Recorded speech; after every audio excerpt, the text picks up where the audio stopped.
Hi, my name is Gerhard Schwartner and welcome to Selling Power TV. Today we have the pleasure of speaking with Jill Sherman. She is with a very interesting company that's named Modalyst. How did you come up with that name? So it's the combination of two words. It's mode for fashion and catalyst combined. And what gave you the idea? You're bringing fashion online and you're bringing buyer and sellers together. Tell us about that. Well, I spent 12 years in the fashion industry prior to this. I worked for Vogue magazine, Prada, and Harvey Nichols. And while I was at Harvey Nichols, I was a buyer, spending about 4 months a year on the road looking for designers. Even at Vogue, I spent the whole year sourcing designers for the magazine. And throughout this process, I discovered the pain points that they had in order for them to actually reach the market. So it's a combination of that plus my co-founder's experience. He was a designer. He had a hard time scaling beyond his locale. And so we really bring an international market online in a platform format for both designers and retailers to meet each other. How many designers are in the United States? Wow, there's over 300,000. Just in the U.S. alone. And how many retailers buy from designers? For the independent retailers, there are over 100,000.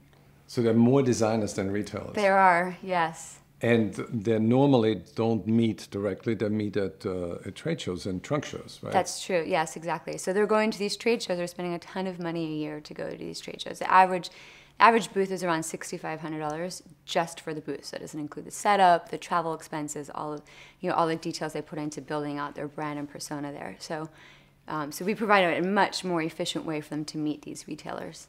So you have a website where you have about 180 designers that all have a page on their own that can showcase what they're doing. That's correct, yeah. Right. So they create their whole branding on this site. So everything from their bio, their branding imagery, the press they've achieved, and their products. And retailers come on, they learn about these designers, and they buy just directly from the site. So how do the retailers learn about your site? It's been awesomely, it's been a lot through word of mouth. So the word has spread out about who we are and the kind of designers we sell. And the designers are actually great. They bring on all of the relationships as well. So the average designer we're working with is selling to about 20 to 150 stores, and they bring all those relationships on with them. So it's creating this network effect of all these designers and retailers working together and really creating a high growth environment amongst each other. You have created that online marketplace. You have that platform. And there's a sales component and there's a marketing component. When you started the website, did you design it like that in the beginning, or did you discover the process as you went on? Okay, what we've created is network effects around products on the site. So the beauty of what we're doing is we're aggregating the orders of these retailers to help them reach the minimum order requirements that designers need to go into production. So it's not just a one-on relationship between a designer and a retailer.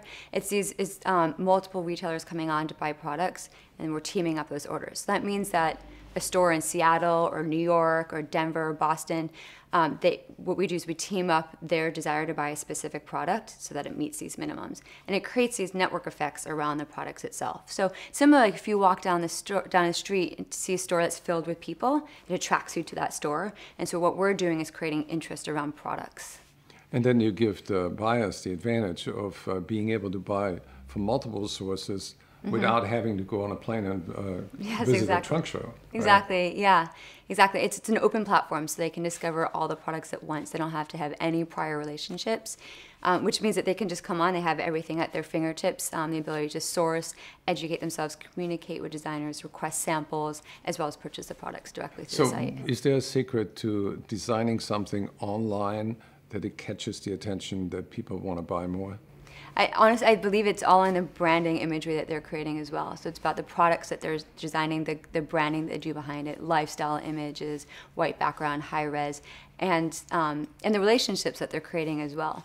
So bringing on your relationships just creates more effects around what's currently happening on the system.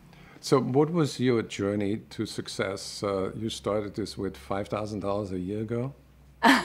No, we've been pretty much bootstrapped to date. Now we're raising money for the growth of our company, but it's been bootstrapped between myself and my co-founder to date. But it's been awesome. We have hundreds of designers, thousands of retailers, all within 10 months. We started in mid-January, and it's been growing pretty quickly. 56 countries are represented on the platform so far, and that's changing. So if we were to talk tomorrow, I'm sure there'd be even more countries represented. Do you have fantasies of meeting Mark Cuban on the Shark Tank and getting $200,000 funding?